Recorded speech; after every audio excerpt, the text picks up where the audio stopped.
Assalamualaikum warahmatullahi wabarakatuh. Alhamdulillah nahmadu wa nasta'inu wa nastaghfiruh wa na'udzu billahi min syururi anfusina wa min sayyiati a'malina may yahdihillahu fala mudhillalah wa may yudlil fala hadiyalah. Amma ba'du. Bapak-bapak rahimakumullah, pertama marilah kita panjatkan puji syukur kita kehadirat Allah Subhanahu wa taala yang mana berkat nikmat iman, Islam, sehat, kita dapat bersama-sama berkumpul di tempat ini, di rumah Pak Pipin. Sholawat serta salam semoga selamanya terlimpah kepada junjungan alam Nabi besar Muhammad Sallallahu Alaihi Wasallam, kepada sahabat, keluarga, serta kita semoga mendapat syafaat kelak di hari akhir nanti. Untuk kajian kali ini kita akan membawakan tema Ghazwul Fikri. Semoga tema ini bermanfaat dan kita dapat menyimaknya. Tafadhol Ustaz.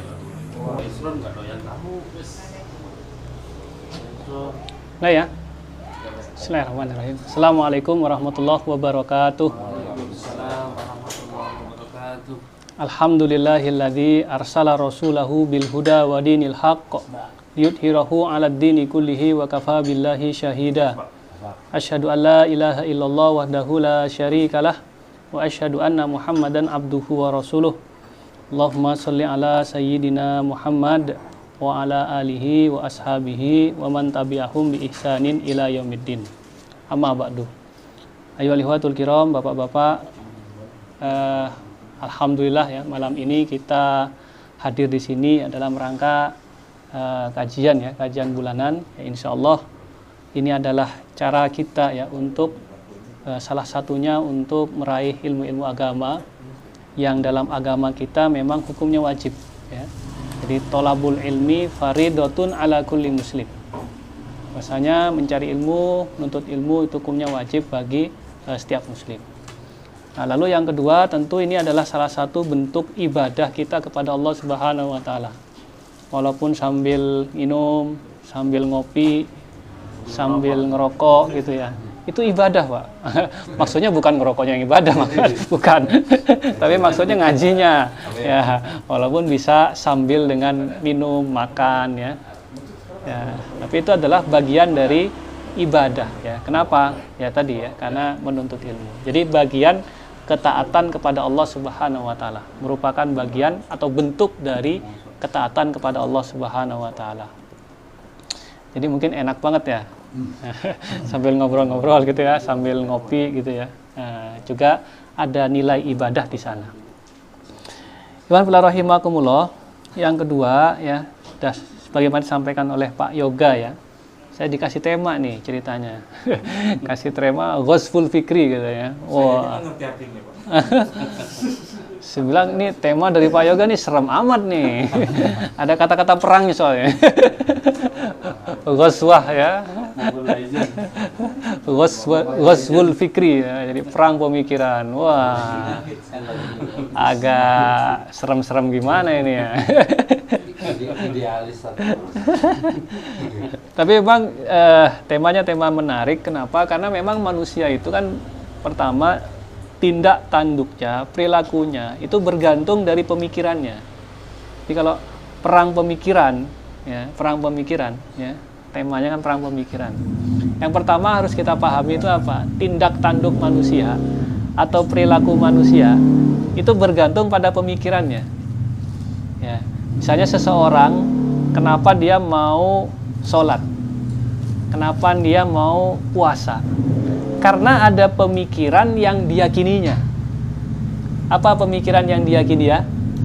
Dia beriman kepada Allah, ya.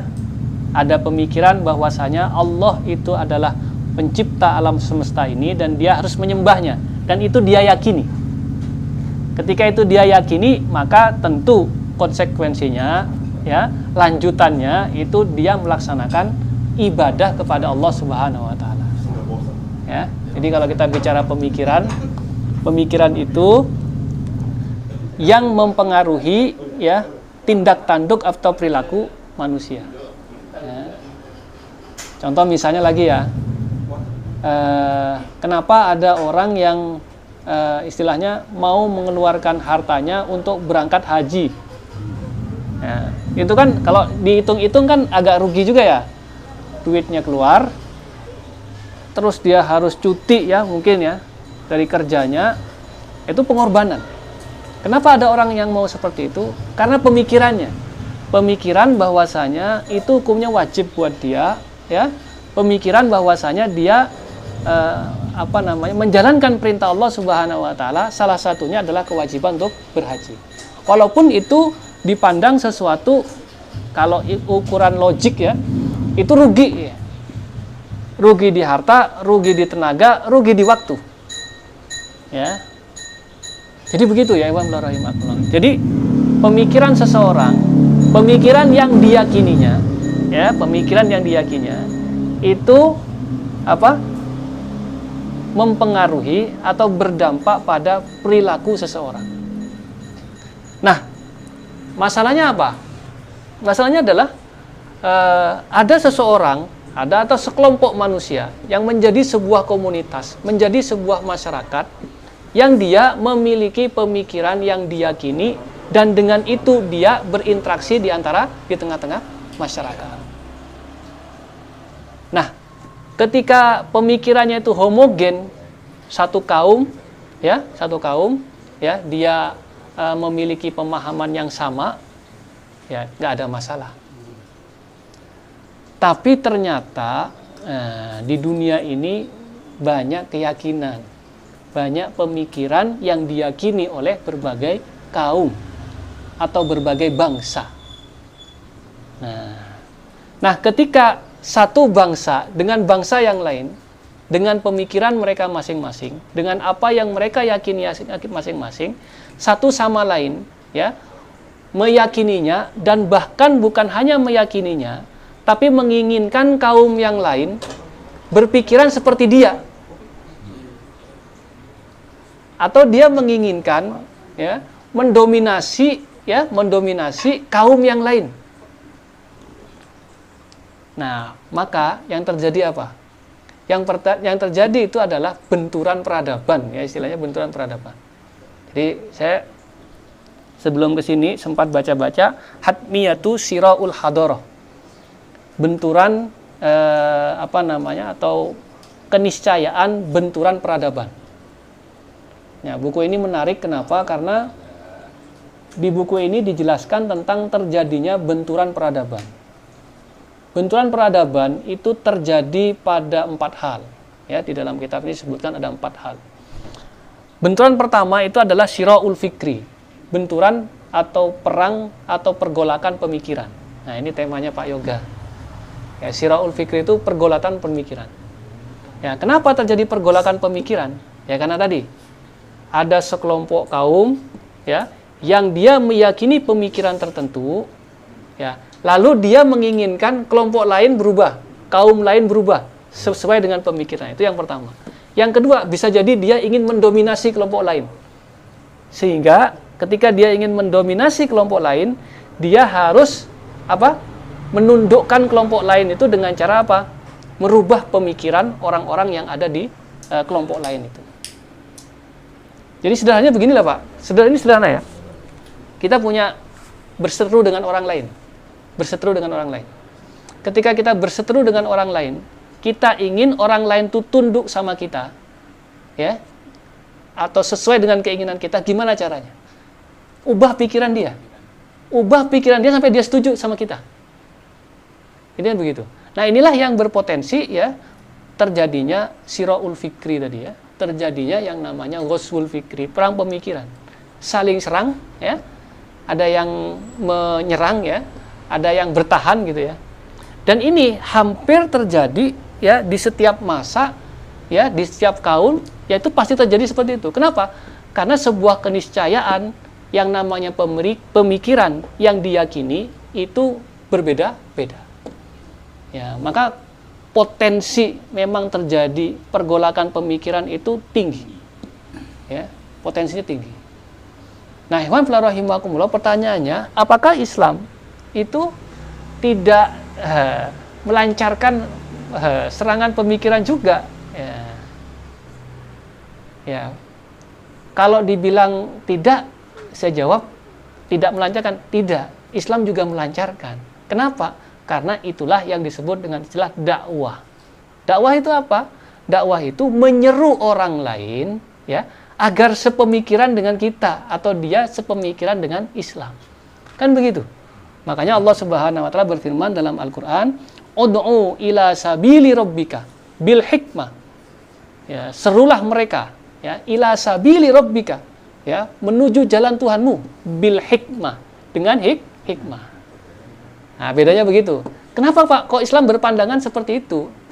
Karena begini, pada dasarnya manusia itu harus diselamatkan. Manusia itu harus diselamatkan. Manusia yang berpandangan, ya, bahwa mereka ini, ya, menyembah selain Allah, mereka ini harus diselamatkan. Ya. Kenapa? Karena Allah sudah vonis orang-orang yang ingkar pada Allah Subhanahu wa taala masuk neraka. Kalau begitu kan harus kita selamatkan mereka, Pak. Nah, jangan sampai mereka masuk neraka. Kita harus selamatkan mereka. Nah, gimana cara menyelamatkan mereka itu? Ud'u sabili rabbika. Serulah mereka ke jalan Tuhanmu. Nah, ketika kita menyeru mereka ke jalan Tuhanmu itu, nah, ini akan bersinggungan atau kalau bahasanya Pak Yoga, berperang secara pemikiran dengan pemikiran yang lainnya. Tapi Islam punya adab, Islam punya akhlak. Apa itu? Ud'u ila sabili rabbika bil hikmah, dengan hikmah. Hikmah itu bil hujjah, dengan dalil. Ketika kita menyatakan Allah Subhanahu wa taala Tuhan kita, Rabb kita, maka kita sampaikan kepada mereka, ya, orang-orang yang tidak beriman kepada Allah Subhanahu wa taala bil hikmah, dengan hujjah. Apa buktinya? Apa buktinya bahwa Allah itu ada? Apa buktinya bahwa Allah yang mengatur alam semesta ini? Ya, apa buktinya bahwa Allah itu esa, Allah itu tunggal? Nah, itu kita harus sampaikan. Ya. Makanya Allah Subhanahu wa taala berfirman dalam surah Al-Ikhlas, "Qul," ya, katakanlah, "Huwallahu ahad." Allah Subhanahu wa taala dialah Tuhan yang ahad, yang tunggal. Itu kan seruan, Pak. Seruan agar apa? Agar orang-orang di luar Islam yang tidak beriman kepada Allah Subhanahu wa taala agar mereka beriman. Ya. Ini sebenarnya kalau mau dibilang bahwa itu kan bukan perang pemikiran, itu hanya dakwah saja, ya boleh juga. Itu kan hanya istilah. Tapi kalau menurut saya, ya, yang namanya dalam tanda petik nyerang atau menyampaikan keyakinan yang berbeda dengan orang lain, yaitu berarti sebenarnya ngajak untuk berperang gitu ya. Maksudnya berkonflik, ya. Berkonflik pemikiran. Pemikiran kan berbeda. Kita bilang Allah Subhanahu wa taala ahad, orang lain nggak mengatakan begitu. Allah yang menciptakan alam semesta ini, dia yang tunggal, yang tidak beranak dan tidak diperanakan, ya, dan dia Allah Subhanahu wa taala, ya, yang tidak ada yang setara dengannya. Nah, kalau nggak ada yang setara berarti Allah bukan makhluk. Allah itu bukan patung, Allah itu bukan hewan, Allah itu bukan tanaman gitu ya, bukan tumbuh-tumbuhan yang besar, apalagi spiridol. Bukan itu semua. Nah, itu kan pasti terjadi yang namanya pergolakan pemikiran, Pak.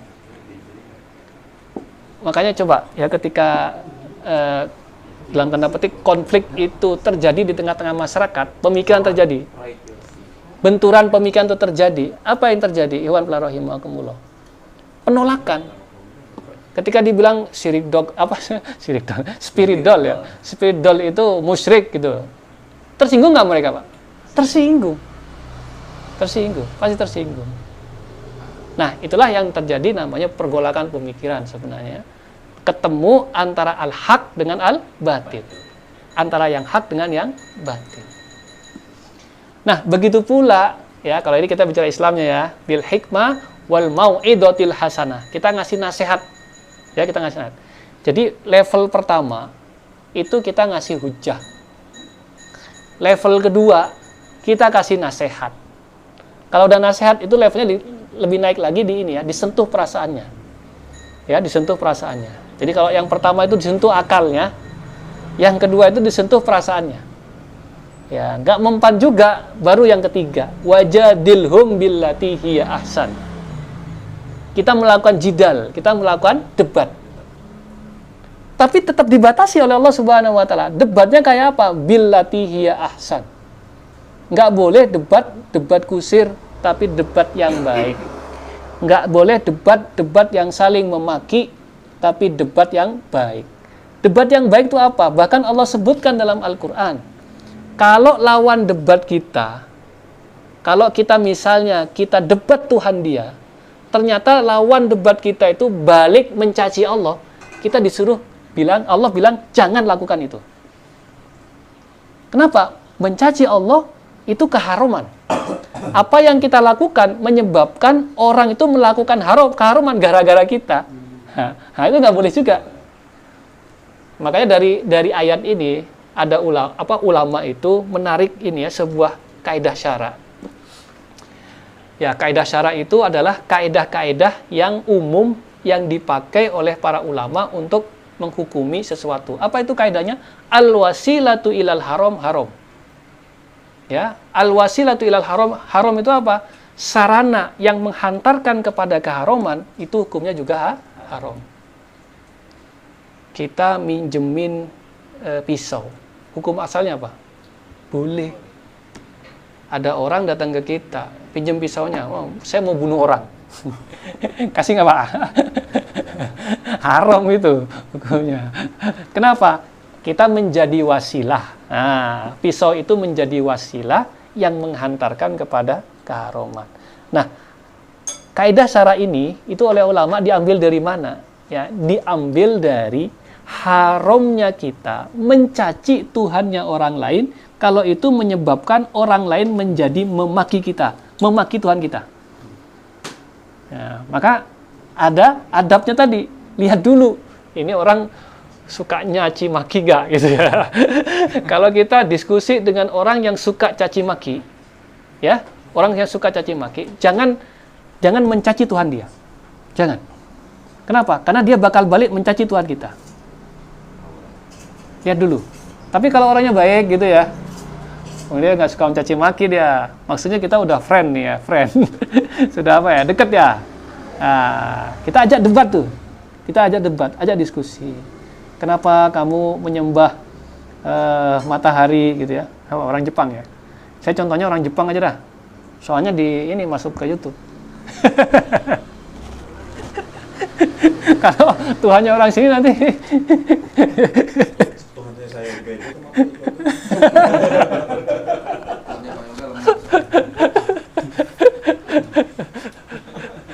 Kita ajak dia debat. Ya, kalau pertama kan ketika kita sampaikan hujah bahwa Allah Subhanahu wa taala Tuhan kita, ya, kita udah kasih hujah nih ya, itu kita kasih nasihat dia, nggak mempan juga, jidal, kita jidal. Nah, jidal itu apa? Lawan itu apa maksudnya? Kita ungkap kesalahan dia. Nah, lu salah lu, jangan begitu. Masa matahari dianggap Tuhan? Kalau matahari dianggap Tuhan, banyak loh bintang yang lebih besar dari matahari. Ya. Matahari kan salah satu bintang. Kenapa enggak yang lebih besar dari matahari saja yang disembah? Nah, ini kan ibarat kita menggunakan gayanya Nabiullah Ibrahim ketika beliau mengasih pelajaran kepada kaumnya. Ya, melihat bintang, wah jangan-jangan itu Tuhan. Nah, ternyata tenggelam. Cari yang lebih besar, apa? Bulan.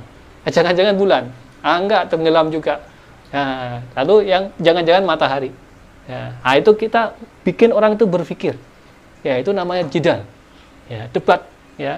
Tapi billati hiya ahsan. Ya, dengan cara-cara yang baik, ya. Dan tadi ingat, ya, lihat dulu nih lawannya. Kalau lawannya suka caci maki, ya, main kotor, main kasar, hati-hati juga kita. Jangan sampai mereka balik mencaci Tuhan kita. Ah, jangan sampai. Nah, jangan sampai. Kita lihat dulu ya, mad'u atau sasaran dakwah kita itu seperti apa. Nah, ikhwan fillah rahimakumullah. Jadi Allah Subhanahu wa taala ya memerintahkan kita untuk dakwah. Yang dakwah itu meniscayakan akan terjadinya pergolakan pemikiran, konflik pemikiran. Itu udah pasti.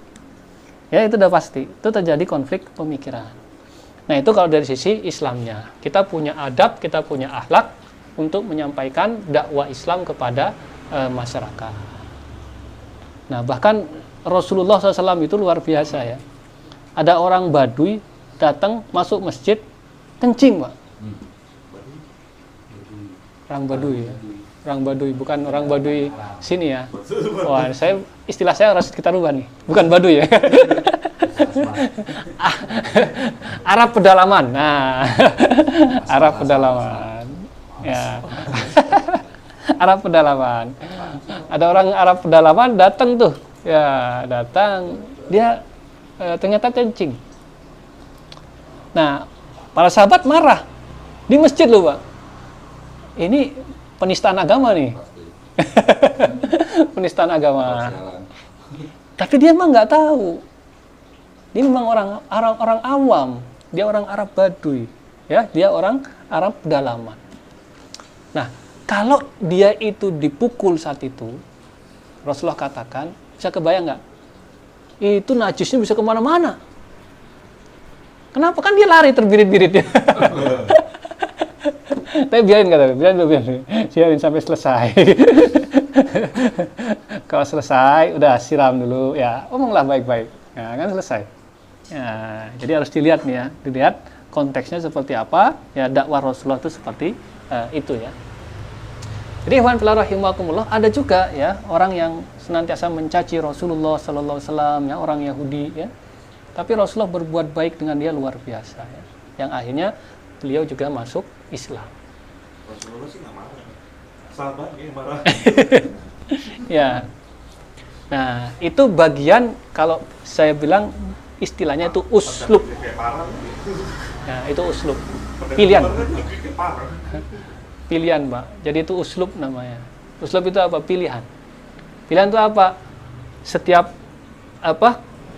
sahabat Nabi itu punya gayanya, modelnya masing-masing. Apakah gaya Umar bin Khattab gitu ya, ataukah gaya Utsman bin Affan, ataukah gaya Ali bin Abi Thalib. Nah, itu keragaman yang masuk dalam kategori yang namanya uslub. Uslub itu apa? Teknis. Tapi dari sisi metodologi bahwasanya mereka harus diseru kepada Islam, itu tidak ada perbedaan. Tidak ada perbedaan. Tapi yang berbeda itu apa? Di tataran teknisnya. Teknisnya mau seperti apa? Ya, jadi rahimakumullah. Jadi saya sampaikan bahwa ini akan memang terjadi ya benturan pemikiran itu, ya. Nah, rahimakumullah, itu dari sisi umat Islamnya. Jadi umat Islam yang menyampaikan Islam, berdakwah agar kaum yang tidak sepemahaman dengan Islam itu bisa masuk ke dalam Islam. Namun Allah Subhanahu wa taala juga menyebutkan bahwasanya kaum lain ya, yang non muslim tadi ya, itu juga melakukan upaya menyampaikan atau melakukan serangan terhadap umat Islam sampai umat Islam itu mengikuti mereka. Berarti kan posisi sama nih, Pak. Posisi sama. Ya, Allah Subhanahu wa taala berfirman, "Walan tardo angkal yahudi walan nasoro hatta tattabi'a millatahu."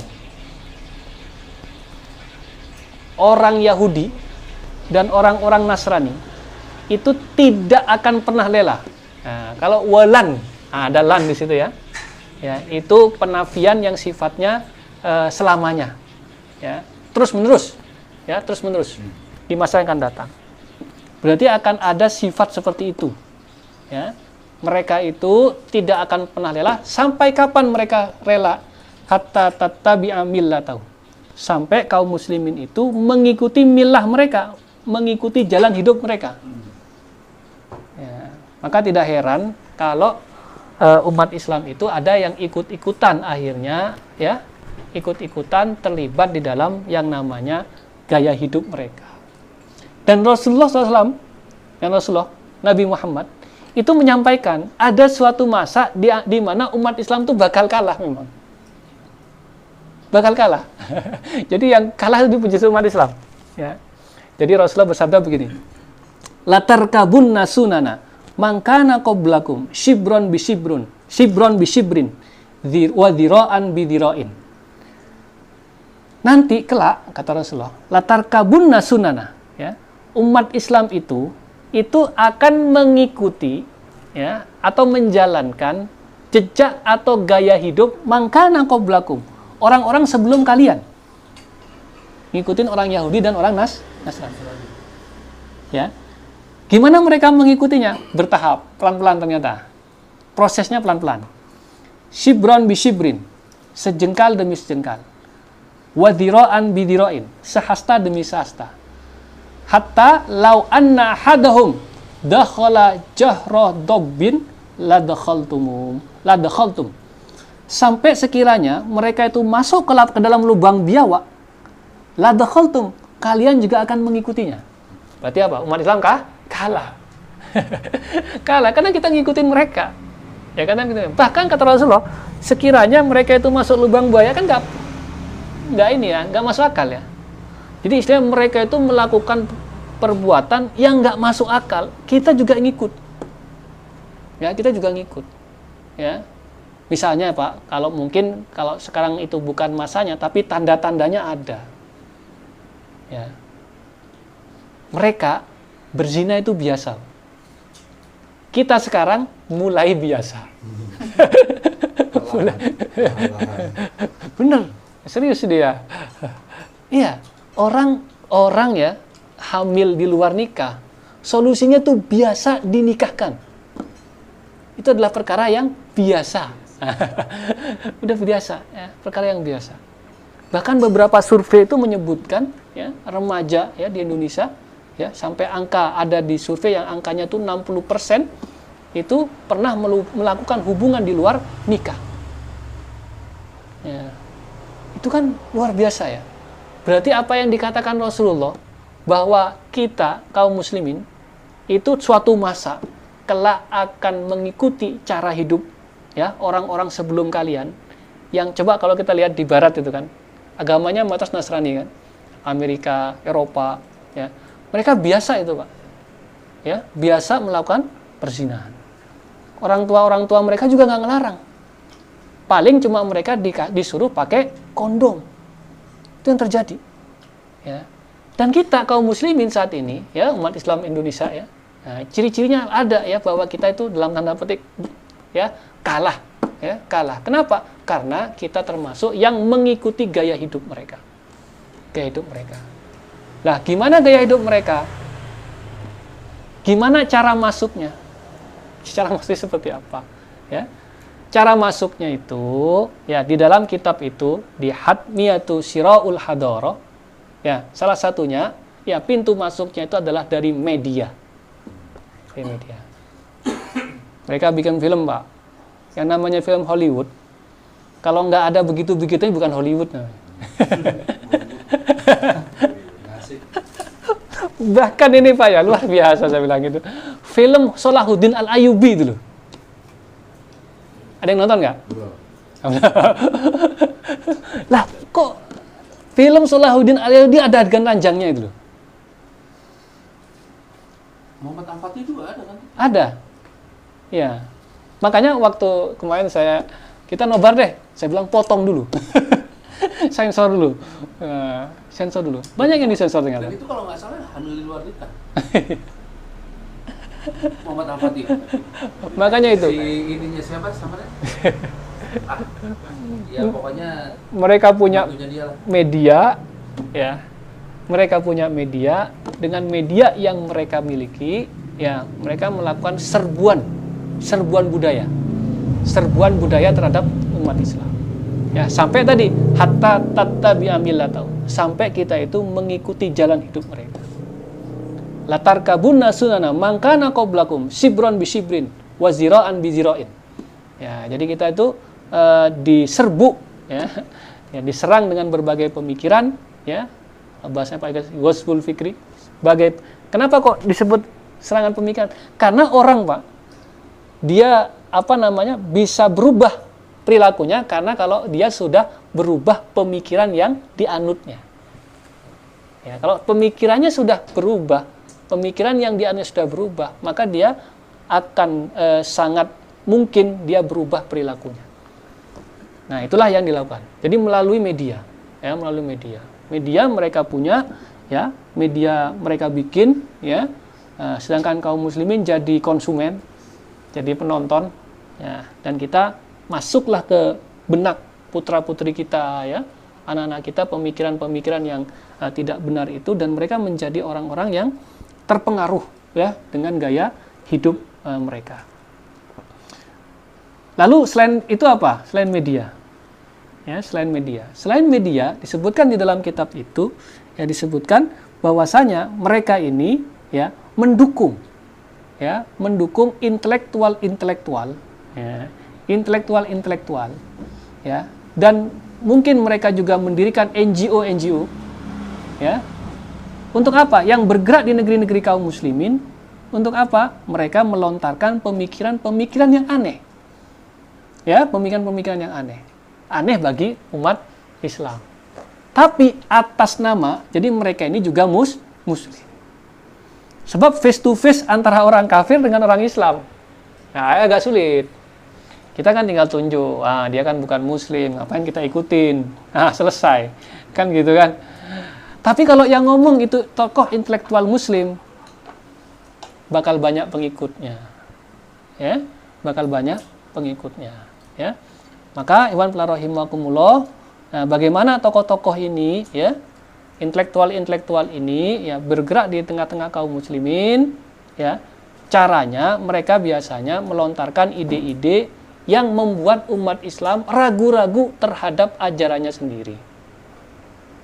Contoh misalnya dilontarkanlah ide bahwasanya Islam ini diskriminatif terhadap wanita. Ya. Secara hitung-hitungan ajaran ya, itu seolah-olah memang seperti itu. Contoh apa? Aurat laki-laki itu hanya di antara pusar dan lutut. Aurat perempuan semua tubuhnya kecuali wajah dan telapak tangan. Diskriminatif nggak Pak? Diskriminatif nggak menurut Pak Yoga ini? Kenapa ya? Kalau Pak Geri, diskriminatif nggak Pak? Diskriminatif. Diskriminatif yang baik ya. Nah, masalahnya mereka membuat yang namanya framing. Nah, stigma. Stigma itu apa? Dibuat seolah-olah buruk. Serius? Terus masalahnya apa? Kan gitu. Kalau Pak Geri, emang baik, terus kenapa masalahnya apa? Gitu kan. Kan laki-laki dan wanita secara fisik itu memang berbeda. Laki-laki telanjang dada nggak masalah. Perempuan telanjang dada masalah buat Pak Armada. Tapi kalau kita telanjang dada masalah nggak buat cewek? Perempuan. Itu secara fisik berbeda. Secara peran di masyarakat contohnya ya, diskriminatifnya nih. Ini jadi ajaran Islam dilontarkan dalam bentuk stigma ya, seolah-olah buruk. Ya. Laki-laki wajib cari nafkah. Perempuan tugasnya di rumah. Jadi ini wajibnya Pak ya, walaupun perempuan itu boleh bekerja, tapi wajibnya, ini kita bicaranya, wajibnya laki-laki yang mencari nafkah, wanita yang ngurus rumah. Nah, ini kan kita bicara wajibnya ya, seolah-olah diskriminatif. Padahal itu lebih kepada pembagian tugas. Pak, yang namanya organisasi itu pasti ada pembagian tugasnya. Jangan dikasih kewenangan ketua semua. Masjid dikasih kewenangan semua jadi ketua katanya. Kan hancur kan gitu kan. Nah, keluarga itu adalah organisasi terkecil yang harus ada pembagian kewenangan tugas-tugas di antara mereka dalam organisasi yang terkecil itu.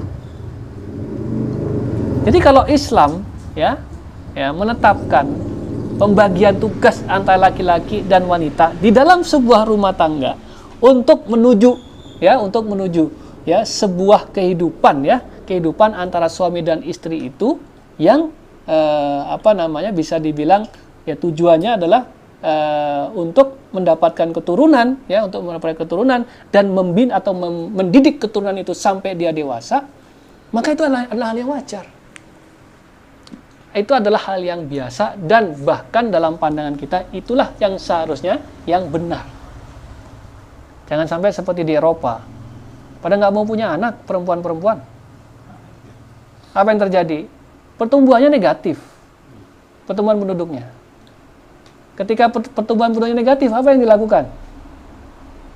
Dibuatlah berbagai insentif. Kalau hamil dikasih insentif. Tapi enak juga katanya kan, hamil dikasih insentif kan gitu.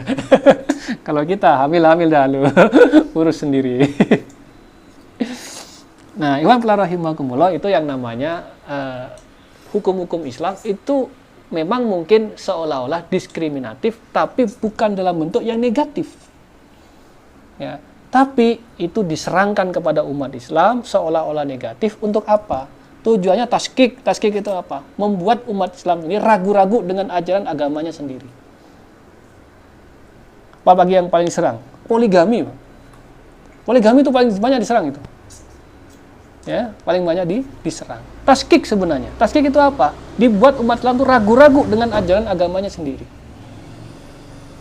Yang terakhir apa? Umat Islam itu dibelah dengan dua kelompok. Intoleran dan toleran. Yang mana yang intoleran? Yang nggak mengucapkan selamat Natal. Padahal itu kan secara fikih biasa. Ya. Jadi ada ulama yang mengharamkan, ya, jumhur ulama yang mengatakan haram. Kenapa mereka mengatakan haram? Ya karena itu ibadahnya umat di luar Islam. Ya. Sedangkan ulama yang membolehkan apa? Dibawa hukum selamat Natal itu kepada, ya itu hanya sekedar menghormati. Ya. Ya itu beda memang. Jadi objek yang dihukumi beda. Satunya objeknya itu adalah dibawa kepada, ya, ucapan selamat pada perayaan agama orang lain. Nah, yang itu hukumnya haram dalam Islam. Yang satu dibawa hanya kepada cara menghormati. Ya. Nah, itu sebenarnya biasa, Pak. Yang nggak biasa itu apa? Ngasih stigma, dicap kamu intoleran. Nah, itu yang salah. Dibelah itu umat Islam, ya. Jadi kesimpulannya gimana sih Pak Ustaz? Selamat Natal boleh atau tidak? Kalau saya hukumnya haram, walaupun pendapat saya. Ya. Tapi bukan itu poinnya, Pak. Nah, bukan itu poinnya. Jadi poinnya bukan yang satu haram, yang satu boleh. Bukan itu poinnya. Tapi ketika membuat stigma, membuat citra buruk, membelah umat Islam menjadi dua kelompok, satunya intoleran dan toleran, nah itu yang masalah. Ya, karena itu sebenarnya itu politik adu domba. Ya, seolah-olah umat Islam itu ada dua, satunya kaum intoleran, satunya kaum toleran. Kamu di sisi mana? Gitu. Tadi masalah selamat Natal. Sekarang bahasanya itu dia dirubah tuh Pak Ustaz. Selamat Natal bagi merayakannya. Begitu. Jadi kata-kata selamat Natal itu harus pakai embel-embel itu gitu loh Ustaz. Bagi merayakannya. Ya. Kalau kita nggak merayakan ya jangan selamat Natal gitu loh, kasarnya gitu loh. Ya. Ini bahasa cuman supaya melakukan pembenaran. Ya, sebenarnya balik lagi Pak. Tadi kan ulama itu terbelah ya jadi dua. Satu yang berpendapat haram itu memang karena itu adalah ritual perayaan agama lain. Nah, itu intinya. Nah, satu yang tidak mengharamkan itu memang ditarik bukan di jalur situ. Ya, tapi ditarik lebih kepada penghormatan ya dan lain sebagainya. Bukan masuk pada ritualnya agama kelompok lain atau agama lain. Nah, kalau bagi saya ya memang saya punya pendapat. Tapi bukan masalah kalau orang mengharamkannya. Nah, gitu ya. Bukan masalah. Bukan lantas dicap dia intoleran. Nah, itu yang jadi masalah sebenarnya. Ya, kenapa, Pak? Karena di dalam Islam konsep interaksi dengan agama lain itu sudah jelas. Mulai dari lakum dinukum waliyadin, bagimu agamamu, bagiku agamaku. Kita tidak boleh melakukan yang namanya percampuran peribadatan. Ya, ini dalam masalah peribadatan mereka. Udah jelas nih kan? Kita nggak boleh ganggu mereka. Bahkan Rasulullah SAW bersabda, man adadamiyan faqad adani, kata Rasulullah. siapa saja yang mengganggu orang kafir dhimmi.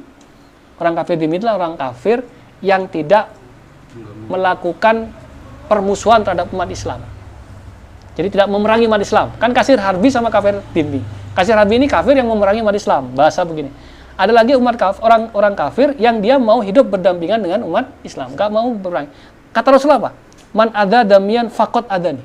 Siapa saja yang mengganggu kafir dhimmi, kita ganggu dia. Itu kata Rasulullah apa? Ya, faqad adani, seperti mengganggu saya. Siapa umat Islam yang mau ganggu Nabi coba? Bahaya banget kan gitu kan. Nah, itu artinya apa?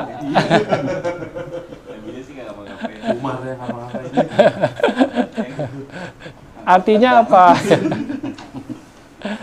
Artinya, ya ikhwan rahimakumullah, kita itu sudah punya konsep toleransi itu yang sudah istilahnya sudah paling clear, paling jelas. Nggak usah dibawa-bawa kemana lagi, nggak usah dibawa-bawa ke intoleran lah, nggak usah. Udah jelas kok Islam itu seperti apa. Nah, tapi dengan model serangan pemikiran itu, ya dibuatlah umat Islam itu dikotak dia, dikasih kotak. Kotak satu itu kotak toleran. Kotak toleran itu apa? Kotak kalau dia, ya orang-orang yang permisif sekali dengan agama lain. Maksudnya secara akidah dan ibadah pun sangat permisif tuh.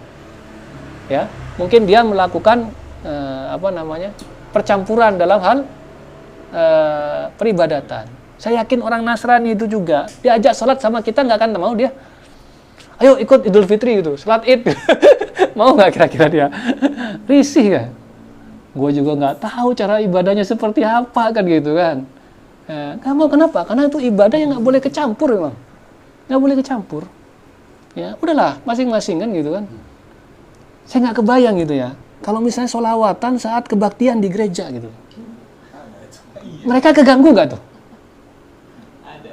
Kalau menurut saya kok kayaknya mereka akan terganggu itu. Kalau menurut saya ya, kayaknya ya mereka bakal terganggu itu. Bakal terganggu mereka itu. Kan intinya gini, mereka itu beribadah dengan cara ibadah mereka dan mereka aman tidak diganggu dengan cara ibadah mereka. Selesai kan? Itu intinya. Nah, konsep toleransi seperti ini itu jelas-jelas clear dalam Islam, nggak perlulah dikasih stigma ya dengan model intoleran dan toleran. Nah, itu gaya ya serangan pemikiran itu yang dilakukan supaya apa? Jadi umat Islam itu sendiri malah ragu-ragu dengan ajaran agamanya sendiri. Ya, dibuat ragu-ragu. Nah, ketika umat Islam dibuat ragu-ragu dengan ajarannya sendiri, maka banyak di kalangan umat Islam yang akhirnya apa? Mencukupkan diri mereka hanya pada ibadah ritual saja. Bahkan di antara mereka banyak yang akhirnya takut ya, takut kalau ada kelompok kajian-kajian keislaman ya, jangan diikuti. Saya masih ingat persis itu, Pak. Jadi banyak orang tua ya, banyak orang tua yang ngasih nasihat ke anaknya ketika mereka mau kuliah. Apa nasihatnya? Jangan ikut kajian macam-macam. Jangan ikut ya Allah, saudara. Kenapa? Karena udah takut. Kenapa takut? Tadi dibuat stigma. Dibuat semacam citra buruk ya terhadap ajaran Islam itu sendiri. Maka yang namanya Islamophobia ya, itu bukan cuma di Amerika saja. Ya, bahkan di sini pun terjadi. Ya, umat Islam kok takut sama ajaran Islam itu sendiri? Takut pada kegiatan-kegiatan Islam. Ya, takut. Ada kawan saya itu ke Amerika, namanya Muhammad. Ya. Diinterogasi sampai 3 jam katanya buat masuk ke Amerika. Satunya namanya nama non-muslim ya. Gampang sekali masuk. Padahal barengan. Itu yang namanya Islamophobia. Ya. Orang Islam takut pada ajaran Islam sendiri. Saya cerita tadi kenapa nggak boleh kajian-kajian itu, permasalahannya kan bukan di situnya. Kita nggak tahu kajiannya apa yang dimasukin oleh anak-anak kita kan. Karena saudara saya sepupu itu meninggal karena ada ajaran Islam yang menyimpang, Pak Ustaz. Jadi bakar diri. Jadi di kamarnya dia tuh bakar diri untuk bahasa nggak tahu aliran mana, dia bakar diri, kasarnya tuh pensucian penyucian gitu loh, Pak Ustaz. Nah itu yang seperti itu akhirnya apa? Kita kan nggak tahu. Atau yang kedua, yang paham-paham yang sekarang lagi masuk ke ke kampus-kampus itu adalah paham Wahabi atau Salafi. Akibatnya apa? Mereka menentang orang tuanya sendiri gara-gara mempelajari kajian-kajian kayak gitu.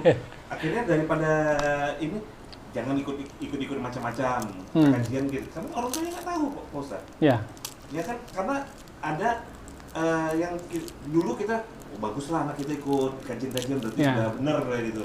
Tiba-tiba dia masuk, papa melakukan bid'ah nih katanya. Melakukan ini bid'ah semua, akhirnya membid'ahkan orang tuanya sendiri.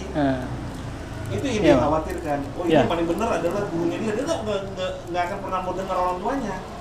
Apalagi orang tuanya itu istilah kasar ilmunya itu pas-pasan lah. Ilmunya pas-pasan. Kayak ada teman juga masukkan sekolah, pikirnya salah satu yang paling bagus gitu loh. Ternyata alirannya mazhabnya Salafi.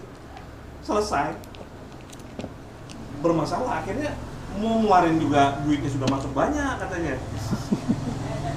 ya kayak gitu-gitu Pak Ustadz. Yang kita agak susah kita memilah-milahnya. Akhirnya apa? Generalisir aja. Ya sudah, jangan macam-macam lah kajian ini nggak bener, jangan di lah. Kalau dulu kita begitu masuk, begitu anak kita masuk, seneng kita, dia mulai mau pelajari agama. Tapi kalau udah kayak gini kan repot sendiri gitu kan, Pak Ustadz.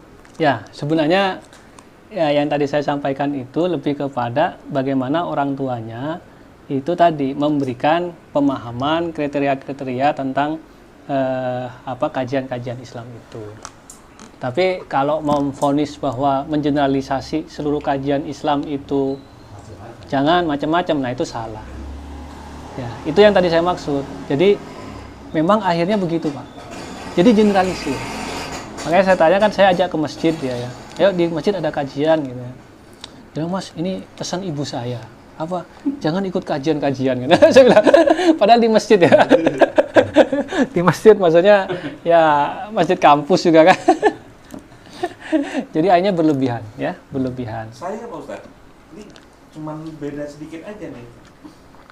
Masalah anak saya kan waktu itu kan diajarkan cara bacaan sholat atau bacaan ini. Itu beda sedikit itu, Papa salah katanya sudah. Papa salah, saya diajarin di sekolah begini cara bacanya. Pakaran niat doang tuh Pak Ustadz. Ya kalau itu. Ya madhab tadi ada yang nanya kan. Kalau imam masjid boleh nggak dia belum balik? Ya itu memang beda pendapat di kalangan para ulama. Kalau yang saya pahami ya hukumnya memang boleh. Boleh asal dia mumayyiz ya, bacaannya bagus dan lain sebagainya ya boleh. Tapi memang dalam banyak pendapat para ulama nggak boleh. Imam Malik, Imam Hanafi, ya, Imam Ahmad, yang mereka melarangnya nggak boleh memang. Ya. Kalau dia harus balik. Tapi kan ya istilahnya begini. Dalam hal menyikapi perbedaan pendapat itu yang menjadi masalah. Masalah maksudnya begini. Kenapa? Ya memang dia salah menurut madhab kami gitu ya. Tapi ya menurut madhab yang lain itu nggak masalah. Nah mungkin itu masalah penyikapan saja. Nah tadi saya memberikan contohnya misalnya masalah balik nggak balik itu jual beli. Dalam madhab Syafi'i yang belum balik nggak bisa melakukan jual beli. Pak Armada punya anak umur berapa? Umur 7 tahun belum bisa Pak. Nggak boleh tuh disuruh. Beli apa deh kan? Beli bawang. Apalagi itu Tokped kan. Nggak boleh gitu ya.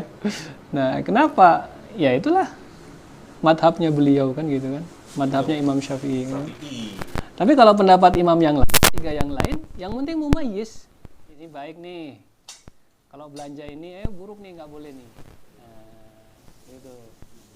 saya kok beli ini ya, ini nggak ada manfaatnya nih. Ngapain saya juga beli? Ini orang DKN tuh.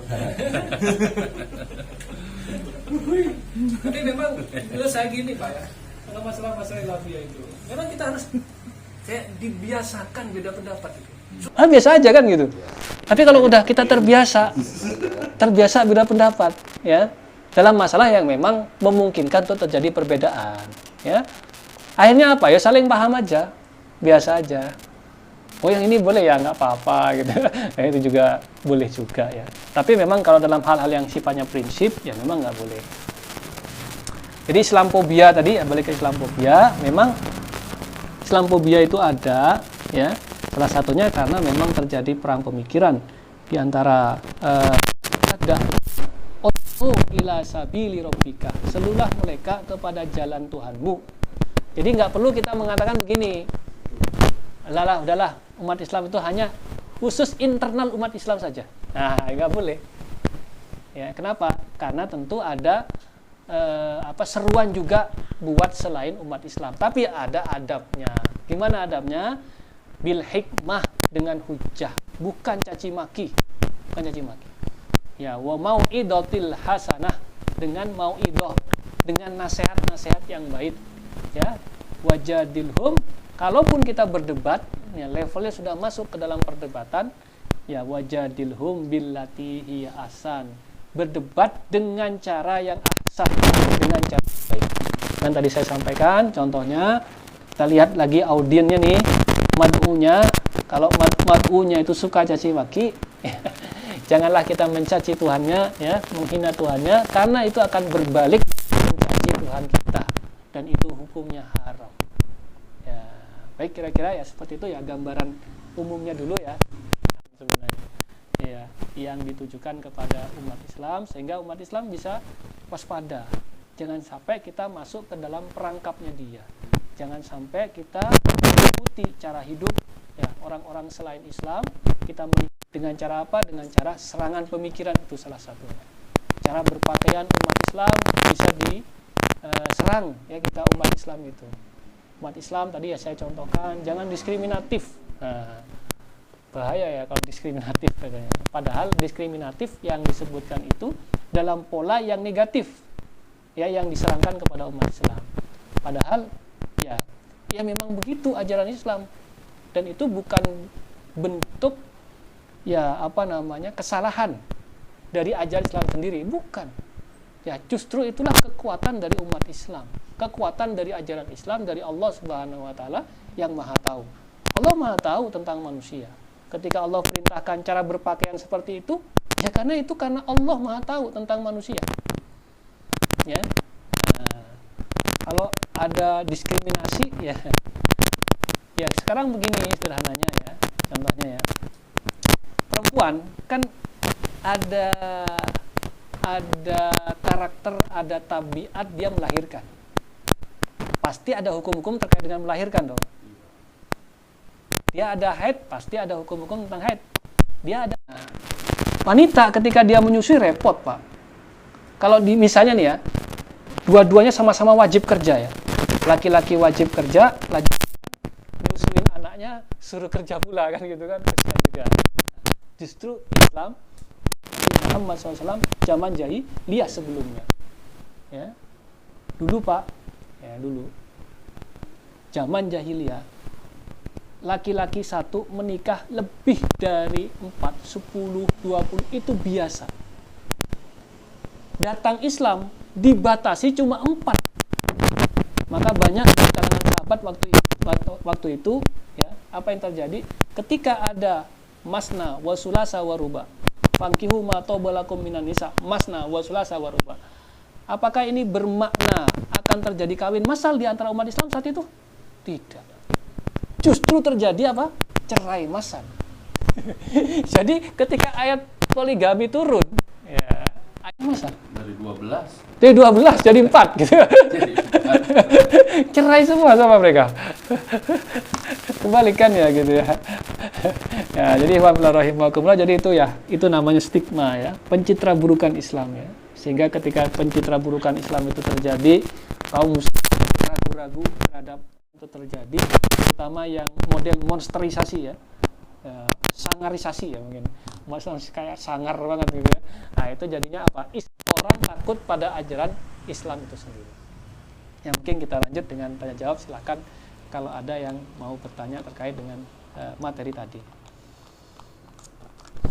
Bapak, mungkin ada yang ingin bertanya? Ada. Saya cuma nanggapi lagi kok.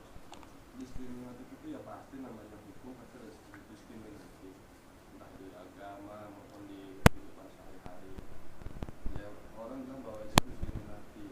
Nah, mereka sendiri juga di gereja, di Yesus kan juga kita gitu kan sering beraurat. Ya ada suster yang nggak punya aurat tapi di jalanan juga sehari-hari kita lihat mobil ambulan pemadam ya pasti diskriminatif, jalannya harus duluan gitu kan. Ya, namanya cuman yang jadi masalah sebenarnya adalah kadang-kadang ulamanya sendiri yang ulama Islam sendiri itu yang membolehkan. Nah itu kan banyak awam itu kan yang bingung jadinya kan, yang ini bilang boleh, yang ini bilang nggak boleh. Itu sih aja. Kalau dari apa ya, kalau kita melihat dari ulama Kristen atau dari agama lain gitu kan, kalau mereka bilang ini Kristen atau apa, berarti itu agamanya mereka gitu kan ya. Itu sih bisa gampang dengan gampang menolak. Nah agak sulit itu kan kalau dari ulama-ulama Islam sendiri itu betul. Nah itu akan kita yang menjadi orang awam kita umat muslim ini yang itu apa jadi bingung sebenarnya. Contohnya gampang ya tadi kan, ya, kalau kita lihat tadi sebagai perbandingan nyata lah, kita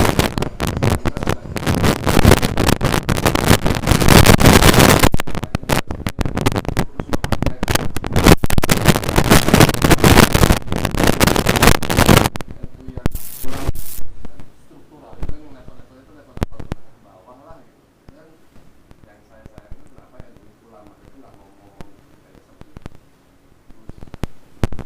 terus bahas yang dari sufi itu sama yang Jawa Tengah yang Dewan Pertimbangan Presiden Habib Yahya Yahya. Yahya itu maksud itu ulama sesepuh gitu ya. Terus almarhum juga almarhum Jubair gitu kan. Kan beliau itu tahu sebenarnya mana yang benar mana yang enggak gitu kan.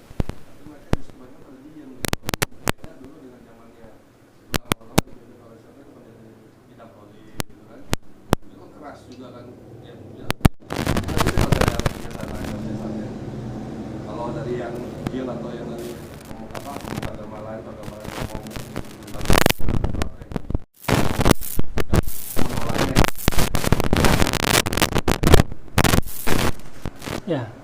Ya tambahan ya sebenarnya, tambahan informasi. Ya sebenarnya pertama ya prinsip yang harus kita pahami betul itu, ya kita harus tahu betul sebenarnya ya umat Islam itu saudara. Cuma di antara mereka ya itu memang yang dimanfaatkan oleh pihak luar, ya, dimanfaatkan oleh orang kafir di pihak luar ya. Itu dalam tanda petik mungkin bisa dinyatakan disusupkan ya untuk apa? Untuk membuat ulah di dalam internal umat Islam itu sendiri. Nah, itu yang harus hati-hati apa? Hati-hati sebenarnya kita tidak boleh lantas posisi musuh kita. Kita tetap berpandangan bahwasanya musuh kita bukan mereka, bukan umat Islam, tapi orang kafir. Orang kafir itu siapa? Ya, orang kafir yang mereka ini ideologis memerangi umat Islam. Memerangi umat Islam. Orang kafir yang memerangi umat Islam, nah itu yang harus kita posisikan sebagai musuh. Posisikan sebagai musuh. Nah, mereka ini ya itu menggunakan berbagai sarana ya, menggunakan berbagai media massa ya. Dengan apa mereka mencetak ya apa atau mendorong intelektual yang kontroversial itu ya, intelektual kontroversial itu di backup oleh mereka juga bahkan sampai ya mereka itu juga menyekolahkan. Jadi umat Islam, kalangan umat Islam itu disekolahkan. Ini bukan saya berkata ikut beasiswa kesana haram, enggak. Bukan di situ. Tapi ada di sana upaya ketika mereka dibawa ke sana, ya mereka melakukan yang namanya bukan hanya transfer pemikiran, ya, tapi juga transfer budaya. Ya, transfer budaya. Nah, ini makanya yang ini harus diwaspadai. Ya, diwaspadai oleh umat Islam. Kita posisinya itu memiliki agama, kita posisinya sudah meyakini Allah sebagai Tuhan kita. Kita punya syariat Islam yang kita terapkan dalam kehidupan kita, ya. Nah, itu jadi patokan kita. Nah, ketika ada serangan seperti itu, ya, kita tidak perlu, kan? Kita justru berkesempatan juga untuk melontarkan aktivitas dakwah. Jangankan kita, Pak, umat Islam yang ada sekarang, umat Islam zaman Nabi sekalipun, wah itu fitnahnya luar biasa, konspirasinya luar biasa. Sampai mereka itu berdiskusi rapat, stigma yang akan diberikan ke Nabi itu apa? Mereka pilih gila. Di antara mereka nggak setuju. Karena Nabi Muhammad tuh nggak ada tanda-tanda gila. Gila kok pinter gitu kan. Nggak ada tanda-tanda. Mereka diskusi di antara mereka. Begitu kata mereka. Nah, terus apa lagi coba?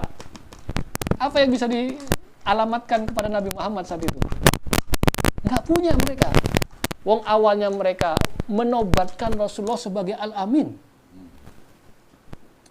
Orang yang sangat baik, tiba-tiba ketika Rasulullah bawa tauhid, ya, terjadi pertentangan di antara mereka. Caranya gimana? Salah satunya harus menggunakan stigma. Sebab kalau nggak pakai stigma, susah, Pak. Berat. Nggak, argumentasi nggak bisa dipatahkan. Umat Islam sekarang ini, kalau nggak dilawan dengan stigma, nggak akan bisa. Maka harus dikasih stigma. Pencitra burukan, teroris. Nah, itu apa namanya, dapat tuh. Walaupun kita ini kan nggak ada tanda-tanda teroris nih. Ya, nggak ada. Umat Islam tuh nggak ada tanda-tanda teroris. Ya.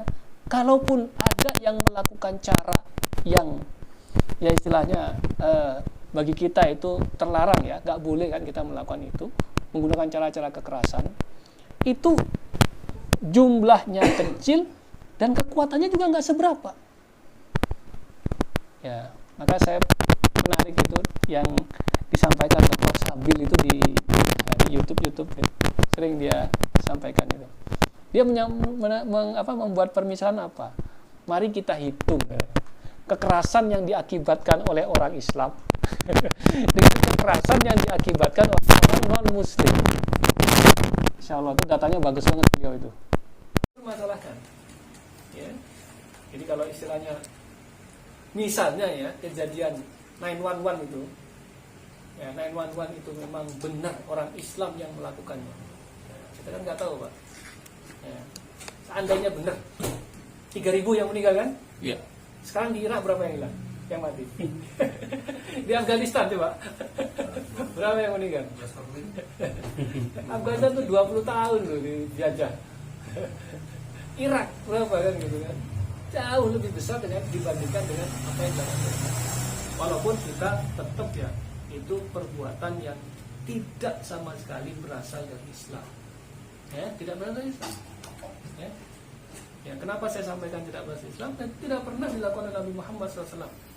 Ya, tidak pernah dalam jalan dakwah beliau melakukan perbuatan seperti itu. Lalu atas dasar apa tuduhan itu? Satu-satunya itu hanyalah stigma. Sebagaimana hanya Nabi Muhammad yang distigma sebagai tukang sihir. Ya, kenapa? Nggak ada argumentasi lagi. Nggak ada argumentasi lagi. Selain dengan adanya tukang dengan stigma tukang sihir. Ya, mereka sendiri bingung. Ini mau di stigma apa gitu kan? Orang gila terlalu jauh lah. Kalau tukang sihir, ya sihirnya apa? Sihirnya itu bisa memisahkan antara suami dengan istrinya. Ah, itu sihirnya. Berarti pelet ya? Oh kan? Jadi begitu. Kenapa? Karena begitu orang masuk Islam, ya, kalau dia orang Islam, ya istilahnya istrinya itu yang masuk Islam istrinya ini, ya biasanya mereka cerai, ya suami istri jadi cerai. Ya. Nah itu celah masih dari situ. Kenapa Nabi Muhammad itu distigma dengan tukang sihir? Celahnya dari situ.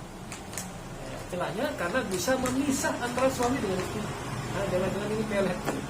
Masuk nih katanya, masuk jadi apa, jadi stigma mereka ya.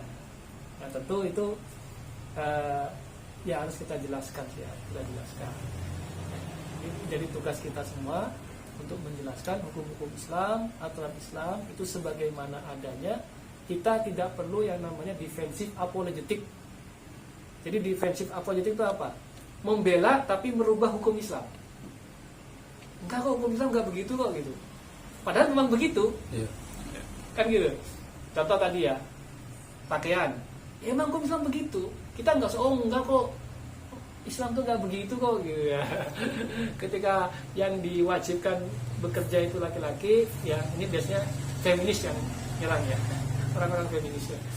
Ya, terus perempuan itu di rumah gitu ya. Ya, terus mereka serang tuh. Ya, mereka serang. Ya. Lalu kita misalnya melakukan defensif apologetik. Oh enggak kok, laki-laki kalau nggak mau bekerja nggak apa-apa, perempuan yang bekerja silakan gitu ya. Nggak begitu, kita jelaskan. Yang wajib memang laki-laki. Kenapa laki-laki itu hukumnya wajib? Ya karena emang dari Allah begitu, itu satu. Allah lebih tahu tentang manusia. Perempuan, karena memang fitrahnya begitu. Fitrah dari perempuan itu apa? Ya, menjadi ibu dari anak-anaknya, yang melahirkan kan dia. Yang nyusui siapa? Ibu juga, ya, perempuan juga. Yang ngasuh siapa? Ya ibu juga. Ya, masa dia diwajibkan untuk cari nafkah, plus dia juga disuruh untuk ngutus urusan rumah tangga. Terus laki-laki ngapain? Kan kira-kira begitu. Ya sederhananya ya. Jadi kita tidak boleh defensif apologetik dengan merubah hukum ketentuan jangan. Kita tetap bertahan. Memang hukum Islamnya memang seperti itu. Ya, Allah lebih tahu. Ya, kira-kira sambil kita jelaskan ada hikmah apa di balik itu. Ada hikmah di balik itu. Apalagi coba yang diserang? Hukum waris contohnya. Itu yang diserang kan begitu. Diskriminasi. Kenapa laki-laki dapat satu, perempuan dapat setengahnya? Nah itu salah itu sebenarnya. Nggak bisa begitu. Itu kan berlaku kalau pada asobah. Kalau ashabul furud kan nggak berlaku begitu. Jadi, lalu yang kedua, perempuan itu dinafkahi, laki-laki menafkahi, maka dia wajar mendapat lebih. Ya. Bahkan si wanita, ya misalnya nih ya, ada 3 bersaudara, 1 laki-laki, 2 wanita. Meninggalkah orang tuanya? Maka ini kan bagi 4 ya. 1, ya bagi 4. Jadi 2/4 laki-laki, 1/4 wanita, 1/4 wanita. Kan begitu. Sekarang begini, kalau misalnya si 2 wanita ini, terus dari warisnya itu habislah kira-kira begitu. Yang menafkahi siapa? Saudara laki-lakinya. Kalau dia punya suami gitu ya, nggak ada keluarganya lagi ya, maka yang menafkahi siapa? Si laki-lakinya. Maka dia wajar dapat lebih dibandingkan dengan 2 wanita yang lainnya. Ya, masalahnya di mana kan gitu kan. Nah, kita jelasin aja begitu. Bukan berarti lantas kita merubah hukum Islam, defensif gitu. Oh enggak kok, itu kan dulu zaman Nabi Muhammad, sekarang udah nggak begitu lagi. Jangan begitu ya. Kita tetap bertahan dengan hukum-hukum Islam seperti itu ya, memang udah seperti itu. Tinggal kita jelaskan. Ya. Kalau memang kita belum ketemu rasionalisasinya, kalau misalnya mungkin saja ada hukum Islam yang kita kaum muslimin itu belum ketemu rasionalisasinya. Ya. Melogikakannya seperti apa? Jawabannya apa? Ya memang dari Allah seperti itu. Kan Allah yang Maha tahu. Contoh Pak, sholat kenapa takbiratul ihram begini? Kan nggak ada logikanya. Kenapa ruku? Kenapa sujud? Kenapa 4 rakaat? Kenapa 2 rakaat? Ada logikanya? Nggak ada. Itu taken for granted lah. Memang dari sononya begitu. Dari Allah yang Maha tahu. Allah yang menciptakan kita. Allah yang memerintahkan kita ibadah. Ibadah mau seperti apa? Ya urusannya Allah.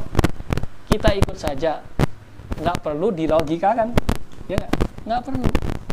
Uang itu juga sudah dari Allah seperti itu. Tapi memang ada bagian yang kita bisa logikakan. Nah kalau gitu kita bisa argumentasi, kan gitu kan. Tapi kalau nggak bisa logikakan, ya udah memang dari Allah begitu. Jadi memang kenapa gitu kan? Puasa sebulan, ya kenapa sebulan? Kok nggak 2 bulan? Masalah buat lo. Gitu. Ya emang ketentuannya begitu kan gitu. Mau apa lagi kan gitu. Dari Allah begitu. Yang penting kita yakin bahwa Al-Qur'anul Karim itu benar datang dari Allah. Kalau Allah sudah merintahin begitu, ya kita sami'na wa ata'na saja. Ya, nggak perlu defensif. Ya, defensif apologetik. Ya, misalnya, kenapa sebulan? Ya biar kita sehat. Nggak bisa juga. Kenapa? Memang ya memang dari Allah memang sudah seperti itu. Kenapa kita sujud? Kenapa kita rukuk? Ya memang sudah dari Allah seperti itu. Kita katanya memang tidak bisa melogika sesuatu yang memang dari Allah. Kenapa? Karena keterbatasan ilmu yang diberikan kita bisa menelusuri kenapa Allah berkehendak seperti itu. Kita nggak bisa menelusuri, ya. Jadi ya udah kita terbatas pada informasi yang disampaikan oleh Allah.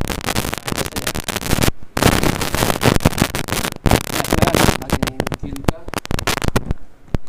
ya kan ikhtilaf itu kan sunatullah ya kan? Mungkinkah yang mengangkat perkara ikhtilaf itu juga termasuk Ghazul Fikri gitu kan, agar umat Islam itu Berpecah belah. dan akhirnya terpuruk gitu kan. Ya. Dulu ketika abad 13 di mana umat Islam itu maju secara teknologi pada waktu itu, ya sekarang kan justru korban dari teknologi itu sendiri gitu kan. Ya. Ya. Orang udah memikirkan ke bulan, ke Mars. Maksudnya Masalah gitu kan. ya. Coba masalah nah Ya. itu mungkin gimana itu? Yang disusupkan ya oleh mereka yang melakukan Ghazul Fikri itu sebenarnya adalah sikap umat Islam terhadap perbedaan. Ya. Jadi mereka menjadi tidak menerima atas perbedaan yang terjadi di kalangan umat Islam itu sendiri. Ya. Jadi itu yang upaya adu domba yang dilakukan oleh mereka. Jadi upaya adu domba. Jadi kalau posisinya yang seperti itu yang dilakukan, yaitu memang bagian dari upaya sikap kita. Kita itu biasa berbeda dalam perkara ikhtilaf, itu dianggap biasa saja. Ya, tidak perlu dijadikan sebagai alat untuk membuat permusuhan di antara sesama umat Islam. Nah, memang itulah yang menjadi alat dari mereka, yaitu melakukan yang namanya politik ya untuk mengadu domba sesama umat Islam. Kalau umat Islam bisa dilakukan adu domba di antara mereka, maka apa? Mereka sudah tidak lagi tahu siapa musuh sebenarnya, siapa kawan sebenarnya. Nah, mereka hanya berantem sesama umat Islam. Mereka bermusuhan sama umat Islam. Makanya umat Islam harus tahu juga. Maksudnya begini, kalau udah masalah khilafiyah ya udahlah biasa. Itu kalau bahasa biasa. Ya udah biasa aja dah itu. Ya, masalah wudhu, masalah sholat, bukan sholatnya ya yang biasa ya. Kalau dia nggak sholat ya emang nggak biasa itu. Ya, tapi kalau masalah ikhtilaf dalam detail sholat, dalam cabang-cabang sholat, nah itu biasa. Nah, itu biasa. Ya tadi yang pertanyaan pertama itu biasa. Yaitu masalah detail. Ya masalah detail yang sifatnya memang biasa terjadi perbedaan pendapat. Kita lunak lah kalau dalam masalah itu. Ya, tapi kalau sudah dalam masalah yang sifatnya prinsip, nggak boleh lunak. Karena udah prinsip itu. Rakaat sholat gitu.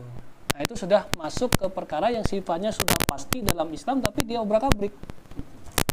Ya. Jadi rakaat sholat itu qot'i. Kenapa? Karena hadisnya mutawatir. Mutawatir itu gimana?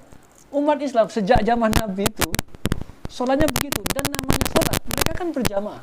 Mereka udah pasti tahu tuh, duhur 4 rakaat, ya, asar 4 rakaat pasti tahu tuh. Nggak usah ditanya lagi, di mana rakaat sholat ada.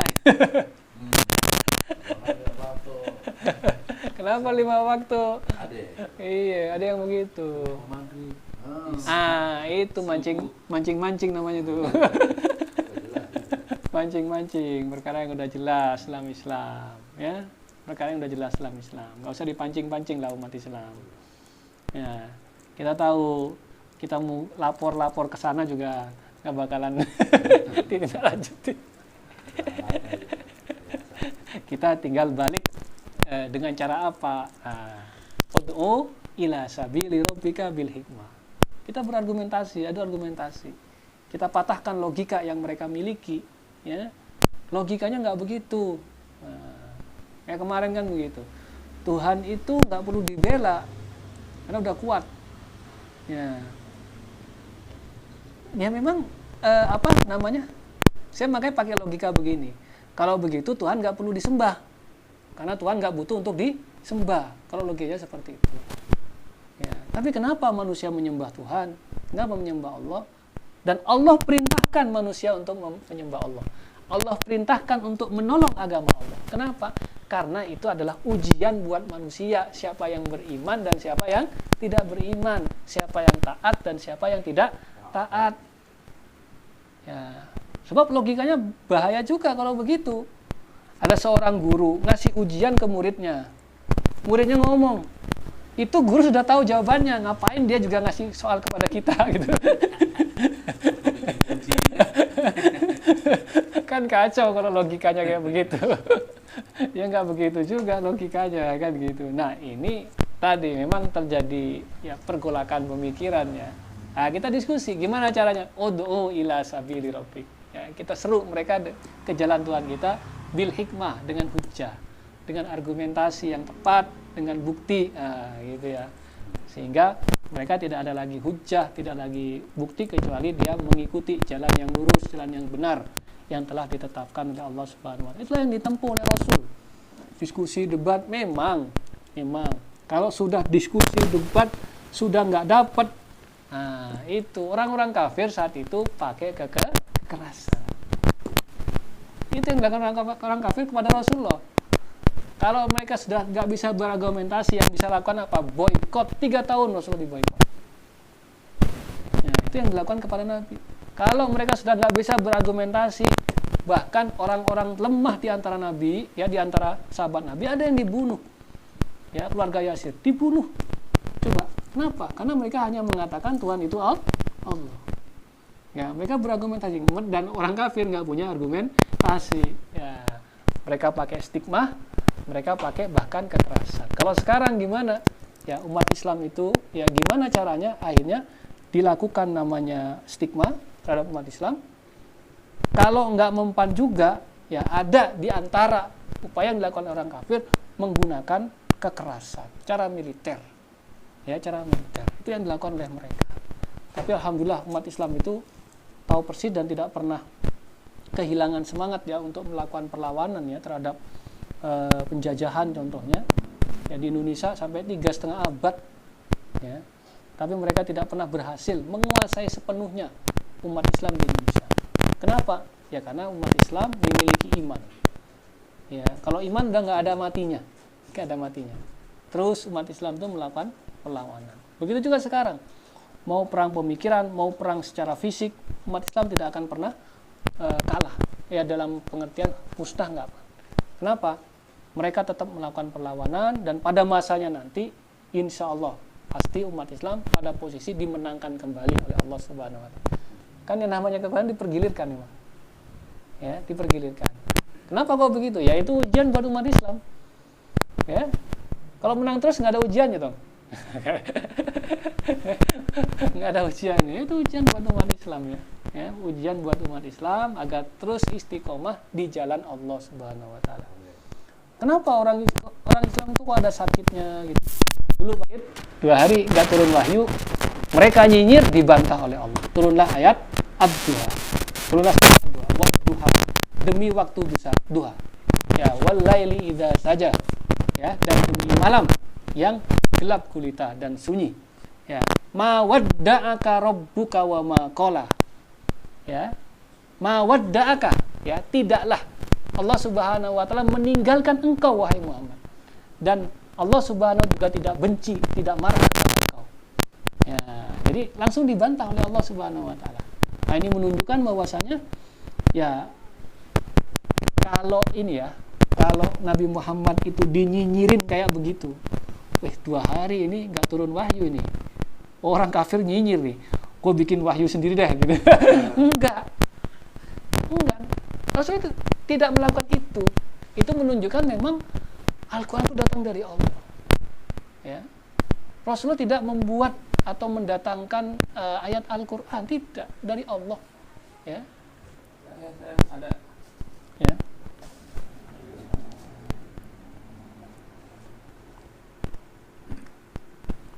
Baik, itu tambahan juga ya sebenarnya dari Pak Giri ya. Tambahan informasi ya. Intinya memang cara yang mereka gunakan tuh banyak. Cuma umat Islam sudah punya yang namanya pemahaman yang benar sehingga kita bisa istilahnya nangkis. Oh, jadi memang salah nih kayak begini, adu domba terhadap umat Islam. Ya, kemarin contoh Pak ya, yang sampai menurut saya salah sikap. Yang bakar masjid di Lombok siapa?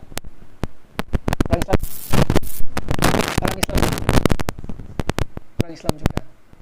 Ya. Nah, kok bisa terjadi begitu? Provokasi. Ya, provokasi, adu domba. Ya, adu domba. Nah, ini harus kita tidak boleh terjebak pada itu. Tidak boleh terjebak pada upaya adu domba yang dilakukan ya, oleh orang kafir kepada kita sehingga melemahkan diri kita, melemahkan umat Islam itu sendiri. Ya, kalau bahasa Pak Giri udah kebulan orang lain, kita masih di situ-situ aja masalahnya. Nah, itu justru itu melemahkan diri kita itu sendiri. Adu domba, ya. Diadu sesama umat Islam. Itu, silakan mungkin ada yang lain.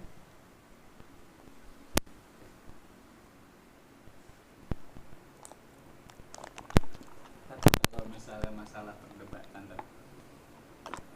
sejauh mana kita sebagai muslim itu boleh berdebat suatu masalah, sementara kan ada nas yang menyarankan untuk meninggalkan perdebatan itu sendiri. Ya, jadi jidal itu ada dua memang ya. Jidal yang boleh yang memang diperintahkan, ada jidal yang dilarang, ya, jidal yang dilarang. Ya, kalau jidal yang diperintahkan, jidal yang seperti apa? Jidal billati hiya ahsan. Ya, jidal yang baik. Jidal yang baik itu seperti apa? Ya. Jidal yang memang fokus kita ini ingin menyampaikan kebenaran ya kepada seseorang, ya.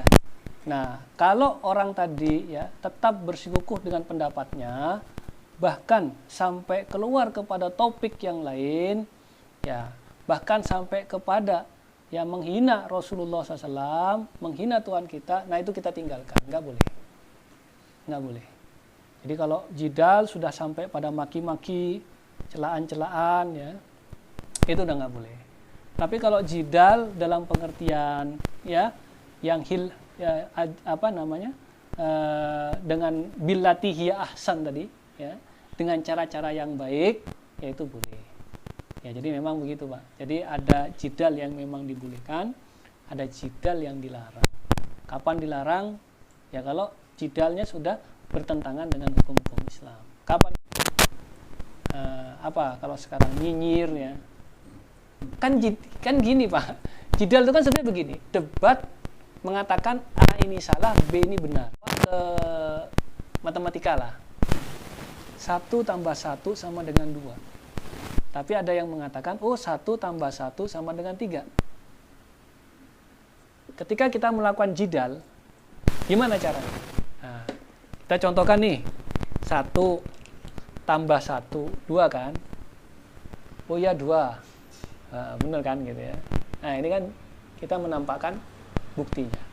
Tapi kalau sudah begini, wah, bapak kamu itu ngajarin kamu kayak apa sih gitu.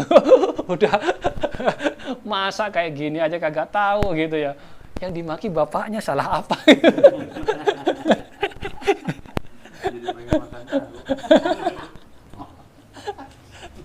Itu sering di medsos kayak begitu tuh.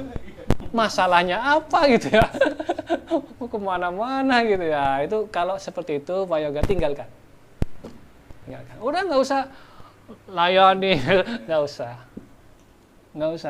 layani kayak gitu. Cukup sekali ya sampaikan begini. Kalau udah kemana-mana argumentasinya nggak jelas ya, dibawalah namanya macam-macam, tinggalkan. Itu namanya jidal yang sudah terlarang dalam agama ini.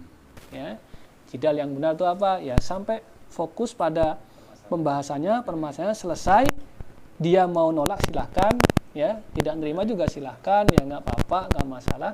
Kan istilahnya, ya itu kan memang argumentasi kita dan dia bisa menolak, ya. Tapi tidak perlu sampai caci memaki, gitu ya, caci mencaci, memaki, gitu ya, keluar dari batas ya dan lain sebagainya. Ya itu Jidal yang dilarang, jidal yang melanggar syariat. Kalau tapi jidal billati hiya ahsan, itu boleh saja. Ya. Bahkan diperintahkan ya, wajadilhum, dan debatlah mereka. Nah, suruh debat mereka. Billati hiya ahsan, dengan cara yang baik. Ya, seru, nasihati, debat. Seru, nasihati, debat. Ya, ngotot mereka nggak apa-apa. Ya, tetap kita tidak boleh keluar dari itu. Makanya tadi saya contohnya, kita dilarang merendahkan Tuhan mereka, yang itu menyebabkan mereka merendahkan Tuhan kita. Nah, itu nggak boleh. Walaupun sebenarnya kita mengungkap kesalahan dari penyembahan mereka itu boleh. Boleh. Kita kan sampaikan, matahari itu tidak bisa memberikan kemudorotan kepada kita. Itu, matahari bisa apa?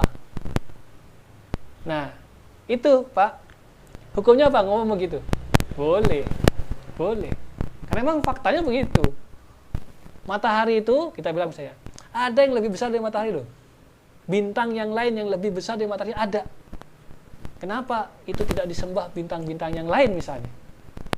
Itu kan secara hukum, ya dalam Islam hukumnya boleh nggak ngomong kayak gitu? Boleh. Karena memang faktanya seperti itu. Tapi kalau yang kita ajak ngomong, kita ajak debat itu ternyata lantas kita ngomong kayak begitu, dia menghina Allah Subhanahu wa taala, haram hukumnya kita menyampaikan seperti itu pada orang itu. Lihat dulu nih, ini orang nih, kalau kita omongin enak nggak nih, baik-baik nggak nih? Kalau enak kita. Tapi kalau enggak, orang ini caci maki mulu isinya, ya kita tinggal aja. Kita nasihati. Levelnya mungkin cuma sampai nasihati. Ya udahlah, jangan begitu kamu.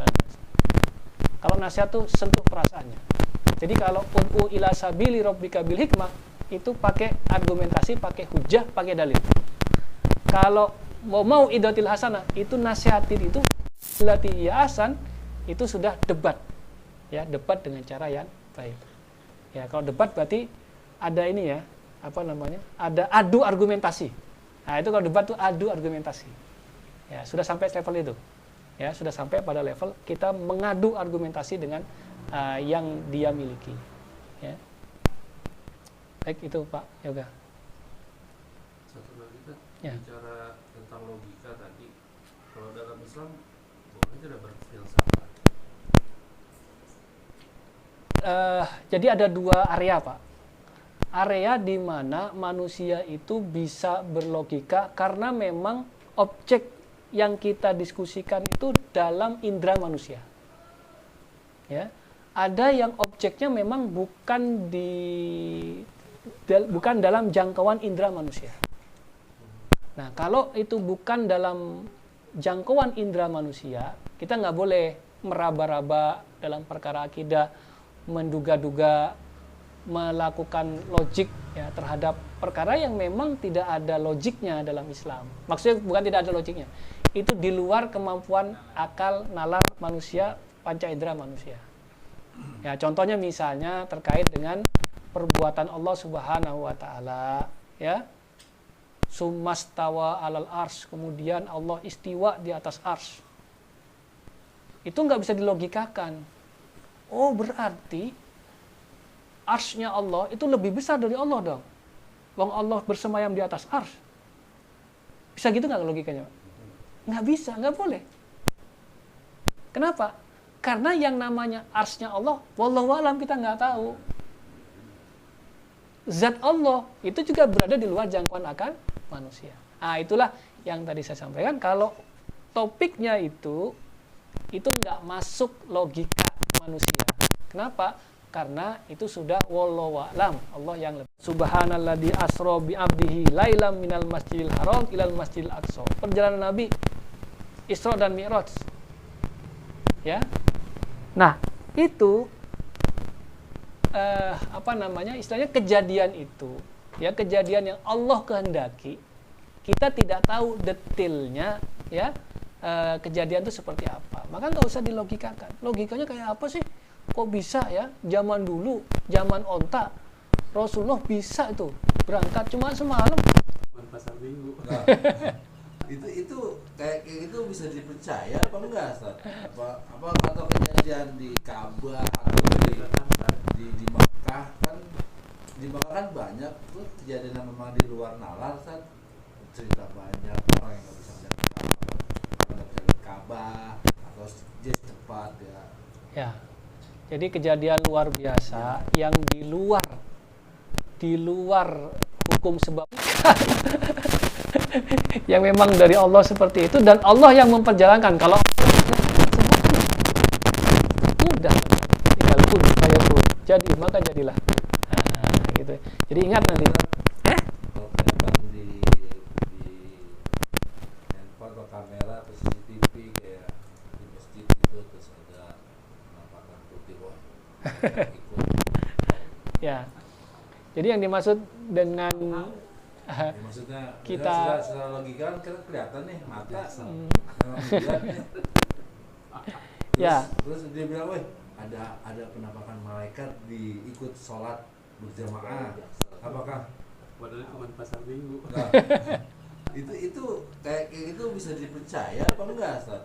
Apa atau kejadian di Ka'bah atau di Makkah kan, di Makkah kan banyak tuh kejadian yang memang di luar nalar, Ustaz. Cerita banyak orang yang nggak bisa melihat Ka'bah atau dia cepat ya. Ya. Jadi kejadian luar biasa yang di luar hukum sebab akibat. Nah, kejadian luar biasa yang terjadi di luar hukum sebab akibat itu kalau di dalam yang terjadi pada Nabi namanya mukjizat. Namanya mukjizat. Kalau terjadi pada orang soleh namanya karomah. Mungkin nggak terjadi, iya, bisa karomah itu terjadi. Kejadian karomah atau kejadian luar biasa yang terjadi pada bisa dibilang orang-orang soleh atau waliullah, ya, yang itu bukan suatu yang dipelajari. Maksudnya bisa dipelajari itu, kenapa kamu begitu ya, kebal gitu misalnya. Wah, saya harus puasa begini. Enggak. Jadi karomah itu istilahnya murni dari Allah Subhanahu wa taala, pemberian Allah, tidak dipelajari, itu karomah. Nah, kalau kejadian luar biasa itu terjadi bukan pada orang soleh, tapi malah orang-orang yang yang tidak beriman, orang-orang fasik, ya, itu namanya istidraj. Nah, istidraj itu memang dipelajari. Pingin kebal, nah istidraj itu. Nah, itu haram hukumnya, nggak boleh. Ya, jadi kayak begitu-begitu ya istidraj ya. Kalau dia sengaja melakukannya, itu biasanya dia berkolaborasi dengan jin. Ya, saya ingin bisa ngilang nih. Mungkin nggak mungkin saja. Oh, namanya itu bekerja sama dengan jin. Istidraj, ya istidraj. Dia belajar itu. Nah, itu nggak boleh kita bekerja sama dengan jin. Ya, kalau jin mau bantu kita ya silahkan. Maksudnya itu jinnya aja inisiatifnya gitu ya. Tapi kita tidak boleh meminta bantuan kepada jin. Di dalam peperangan gitu misalnya, ternyata ada jin yang ikut membantu umat Islam. Oh, itu urusannya dia. Jin muslim. Urusannya dia. Malaikat Ya, kita nggak perlu juga ya minta agar jin-jin itu menjaga kita. Makanya nggak boleh ya mempelajari bagaimana jin itu membantu kita umat Islam, itu nggak boleh. Tapi kalau mereka misalnya bantu, misalnya ya, kita kan ini kan beda dunia nih kan, beda dunia. Ya, dia bantu kita tuh. Nah, itu wallahu a'lam, itu urusannya dia. Begitu juga misalnya ada malaikat, kita juga nggak tahu itu malaikat atau bukan. Ya, kita nggak tahu. Zaman Nabi pernah terjadi ya, tapi ternyata itu malaikat. Ya. Jadi Rasulullah SAW itu pernah tuh jawab oleh Nabi. Sahabat nanya, ya Nabi tadi ada orang itu kenapa sih? Nanya, habis itu dia jawab sendiri, kamu benar gitu. Ditanya kamu benar apa ya? Itu ya malaikat ya, untuk memberikan pelajaran terhadap kaum muslimin. Tapi yang tahu malaikat itu siapa? Ya Nabi. Kita juga nggak tahu, nggak bisa nebak-nebak. Para sahabat juga nggak tahu. Ya, kalau seperti itu, gimana? Nabi Sulaiman Ya, Nabi Sulaiman. ada tolong gitu terbangin Ya, ya Nabi Sulaiman itu. Jadi kan syariat buat Nabi sebelum Nabi Muhammad itu bukan syariat buat kita. Ya, sar'un mangkoblana laisa sar'an lana. Jadi syariat umat sebelumnya itu bukan syariat buat kita. Nanti kalau ada nabi yang istrinya banyak, wah. Padahal di kita udah jelas kan syariatnya kan. Maksimal 4. Syariatnya gitu ya. Jadi syariat sebelum kita, syariatnya Nabi Isa, syariatnya Nabi Musa, ya itu bukan syariat buat kita. Nah, nanti kalau syariatnya Nabi Musa, hari Sabtu nggak boleh kerja kita. Syariatnya Nabi Musa. Ya. Nah, kalau di syariatnya kita itu beda. Kita nggak boleh kerjanya pas sholat Jumat. Yang lain juga haram. Kenapa? Karena melakukan sholat Jumat. Itu syariatnya Nabi Muhammad. Syariatnya umat Nabi Muhammad. Syariatnya umat Nabi Musa hari Sabtu. haram juga Pak Ustaz.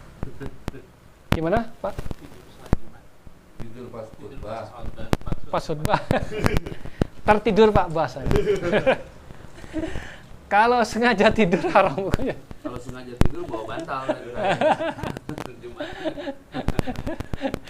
Sama baca doa. Kalau itu kalau khutbahnya orang baca teks kayak angin sepoi-sepoi gitu.